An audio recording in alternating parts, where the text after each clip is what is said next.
ஒட்டன்சித்திரம் தொகுதி வில்வாதம்பட்டி ஊராட்சியில் முறையாக பராமரிக்கப்படாத அரசு கட்டிடம் வடமாநில தொழிலாளர்களின் தங்குமிடமாக மாற்றப்பட்டுள்ளதாக புகார் எழுந்துள்ளது. திண்டுக்கல் மாவட்டம் ஒட்டன்சித்திரம் சட்டமன்ற தொகுதி தொப்பம்பட்டி ஒன்றியத்தில் உள்ள வில்வாதம்பட்டி ஊராட்சியில் கடந்த 2013-14 நிதியாண்டில் சுமார் 13 லட்சம் ரூபாய் மதிப்பீட்டில் புதிய அரசு கட்டிடம் ஒன்று கட்டப்பட்டது. இதனை அப்போதைய எம்எல்ஏவும் தற்போதைய அமைச்சருமான சக்கரபாணி திறந்து வைத்தார்.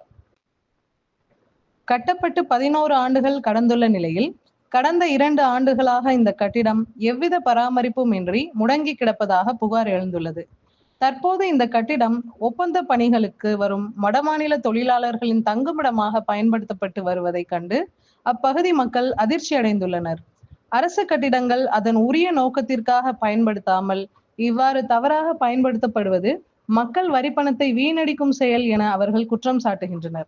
மேலும் அந்த பகுதியில் கழிப்பறை வசதிகள் உள்ளிட்ட அடிப்படை வசதிகள் மிக மோசமான நிலையில் உள்ளதாகவும், புதிய திட்டங்களை திறந்து வைப்பதோடு மட்டுமின்றி ஏற்கனவே செயல்பாட்டில் உள்ள திட்டங்களையும் அமைச்சர் நேரில் ஆய்வு செய்து சீரமைக்க வேண்டும் என வில்வாதம்பட்டி ஊராட்சி மக்கள் வலியுறுத்தி வருகின்றனர்.